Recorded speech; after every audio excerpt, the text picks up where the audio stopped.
Many years ago, I was asked a very interesting question. Somebody asked me a question, they raised their hand in a seminar and said, Tony, can you change people that don't want to change? Of course you can change people who don't want to change. All you need is the right kind of. If you have enough leverage where change becomes an absolute. Now for some people, leverage is not even the threat of their own life. Some people would rather die than have you tell them what to do. And so that's not the leverage. The leverage for them might be something for their children. Leverage for them might be spiritual growth. All of us have a leverage point. If you find the leverage, not the leverage you make someone do it, the leverage that will make them make themselves do it. We all have some place that'll get us to follow through. Now, if you get enough leverage and if you interrupt the pattern enough, how many of you ever had a pattern when you were a kid and you had like some obnoxious uncle or something and you were trying to be upset and they'd come like rub your damn head or some dish, make you crazy, and you couldn't stay upset because they kept doing this to you? How many had this happen? Say aye. If you have enough leverage and you break someone's pattern enough times, a new pattern will show up. If you're conscious, you can create the new pattern. So the answer is yes. Now then the question would be, Tony, if all it takes is leverage, then why don't most people change? And I had a lot of answers for that, but that night, I'm a night person. That night, I'm wired up after a seminar. It's like 2 o'clock in the morning, it was December. And so I flip on the television in the back for some white noise, looking for CNN, and I come across the old Christmas classic, this Christmas Carol, right? A Dickens classic. And I see it in black and white, and I start watching the movie, and I'm remembering it from being a kid. And as I'm watching this thing, I see this man named Scrooge who clearly doesn't want to change. In fact, he's certain he doesn't need to change because what's happened is his life went through a lot of pain. And when he got pain, he looked for the source of that pain, and he said it was being close to people. So we decided is people equals pain. Remember the red squares we talked about? So now he wants to avoid people. And he's mean to people. Now, he's also very wealthy financially. He makes up this belief that because I'm mean and tough with people, I'm rich. The truth is, he's financially rich. If you watch the movie, you read the story, when everybody else is gone, who's still working? He is. He's hardworking, he's thrifty, he's smart, he's intelligent, but he thinks he's rich because he's mean. So he doesn't want to lose being rich. He doesn't want to lose not being hurt. So he has a belief. Be mean to people and everything works out, even though he's miserable. Can we have beliefs that make no sense and yet still believe them? Yes or no? Sure, we just get wired. So I'm watching this guy. Now, the only way people change is if they associate either enough what? Pain, so they have to change, or they associate changing will equal enough what? And ideally, if you get both, you'll change. If you get, every moment I do this, the pain's getting more and more intense, there's a point where you must change. And if I change, I get all this pleasure, you're going to want to change. How many follow? But what equals pain and what equals pleasure is what you associate in your nervous system. So what happens is, the only way you create change is changing what you link pain and what you link pleasure to in your nervous system, not just in your head, in your gut. That's what controls you. Lots of times in your head, you know what you should do, but your gut takes over. Your fear, or your greed, or your desire, or your comfort, or whatever. Who knows what I'm talking about here? Say aye. But watch this. How many of you used to have a favorite dessert, or a food, or a form of alcohol that you really, really, really loved? And then one night you had an experience like never before, where something happened, where this food or this drink or this alcohol that you love so much, it went down, but it kept coming back up at a level of intensity and with enough aroma and pain and association that to this day, it takes no willpower Just to think of that alcohol or think of the smell of that food or look at it makes you appalled, makes you repelled. Who's had an experience like this in your life? Say I. Tell me what that change was. Was that a change in willpower? No. All that happened is your brain changed what it used to link pleasure to, it now links pain to. When you link enough pain, it takes no willpower, you're going to avoid it. The problem is some of you are linking pain to things you need, like exercise, right? Or pain what you need, like a relationship, right? And it's the wrong association, but it's going to control your life. Your job is to change what you link pain and pleasure to. So that night, what was pleasure became pain, and now it takes no willpower, you just avoid it. So we call that changing what you associate to things in your nervous system, or for short, a neuroassociative change. In other words, changing in your nervous system, what you associate pain and pleasure to. So, by the way, in this Christmas Carol story, does this man Scrooge change his life? Yes or no? He didn't want to change. Does he change his life a little or completely? And by the way, how fast?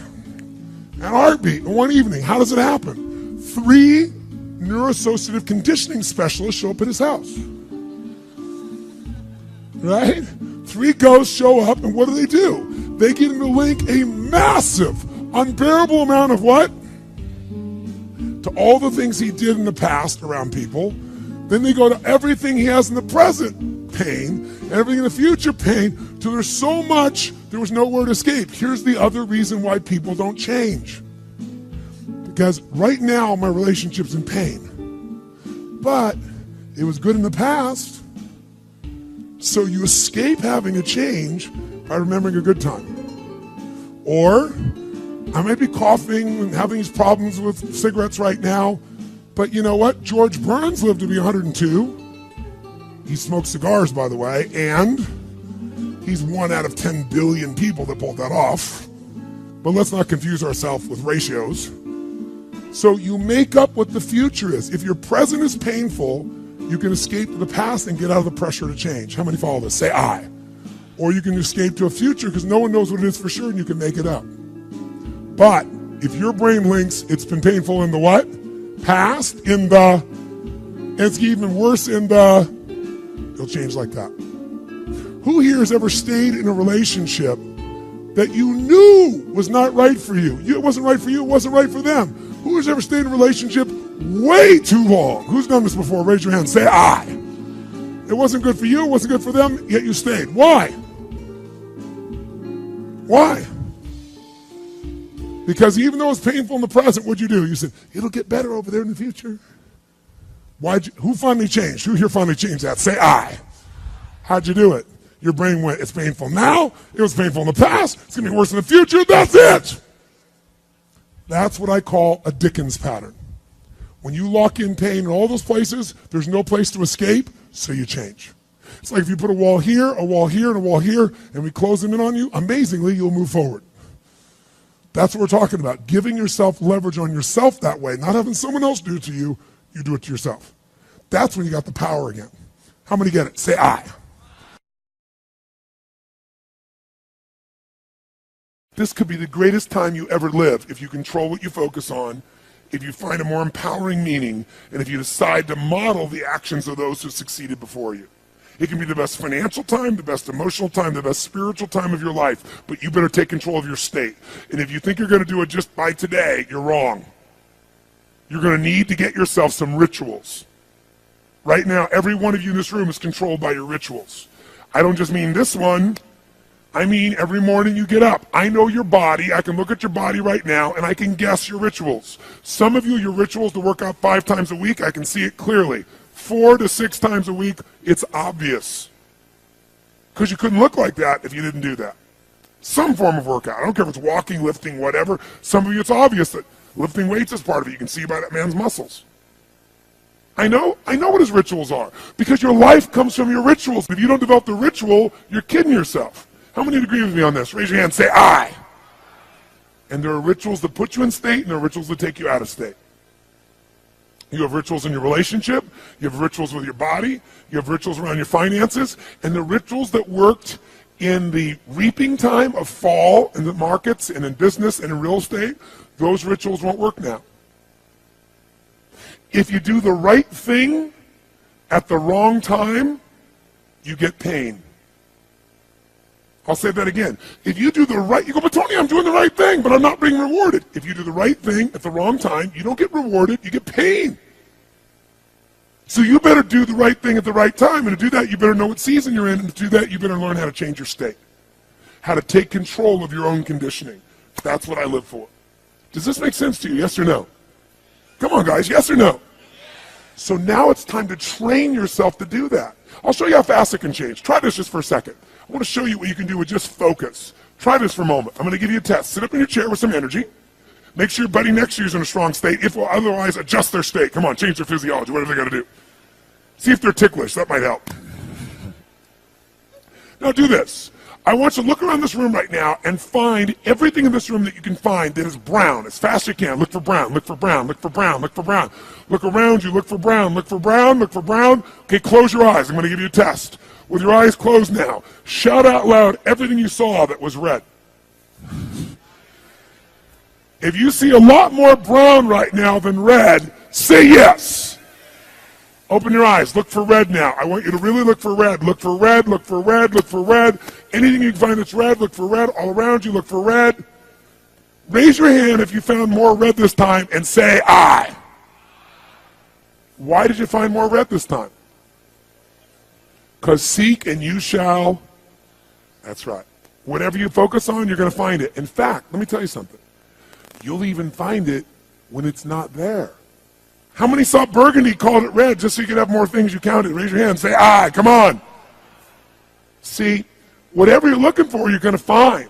So if you want to change your life, my friends, you've got to change your physiology and you've got to change your focus. By the way, how fast can you change that stuff? How fast, my friends? How fast? How fast? Come on. In a heartbeat, once you rechange your conditioning. That's all you got to do. And you can do it fast. You can do it with a question or two. Try this right now. Answer this question in your mind and be honest. What in your life today, if you wanted to be, could you feel proud about right now? If you wanted to feel proud, if you didn't feel like, I shouldn't be proud, if you wanted to feel proud, what could you be proud of in your life today? Your children, your health, your body. Is there a problem you faced? Instead of running from it, you finally stepped up and handled it? What could you feel proud of in your life today if you wanted to feel proud? How many can think of something? And when you think about this thing you're proud of, what about that makes you feel proud? What do you focus on that makes you feel proud? How do you breathe when you really start to feel proud? What's the kind of look on your face that starts to happen when you let yourself feel proud? Yeah. How's that feel?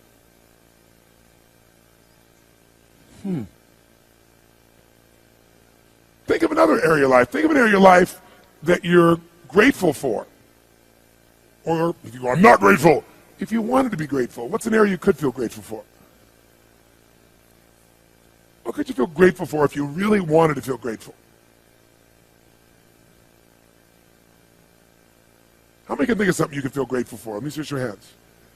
And what about that are you grateful for? What do you focus on that makes you feel grateful? How does it feel when you're really, truly feeling filled with gratitude?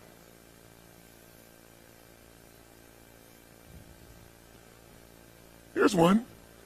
If you wanted to be excited about your life right now, and you were willing to be excited, you're willing to buck everybody else's trend, what could you feel excited about in your life if you wanted to feel excited? What could you get excited about if you really focused on it and you really took it in? And you weren't in a negative place. What could you get excited about if you wanted to be excited in your life? What could you get excited about?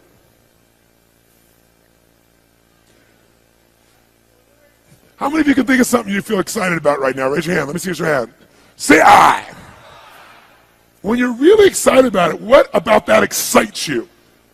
Or when you're really excited, how do you feel? How do you speak? What's your life like? By the way, when you're excited, does it tend to touch other people, yes or no? Absolutely. By the way, do people have a tendency, by the way, who feels different right now than just even a couple moments ago? Raise your hand and say, I. Why? Because focus is controlled by questions. If you ask a different question continuously, not once, continuously, you will get a different answer. If you ask a lousy question, you get a lousy answer and a lousy state. Somebody says, why does this always happen to me? It doesn't always happen to you, but the brain's like a computer. Ask it a question, it'll have to come up with an answer. Because you deserve it, you idiot. Someone will say, how come I can never lose weight? You can lose weight, but if you keep saying, how come I can never lose weight, the brain's got to come and answer. It goes, you're a pig. Lousy questions create what? Lousy answers. Ask a better question, get a better answer. Now here's what I want you to get. I want you to get that you can change your state. How fast, guys? How fast? How fast? And if you get the habit of doing it, you'll have a different life.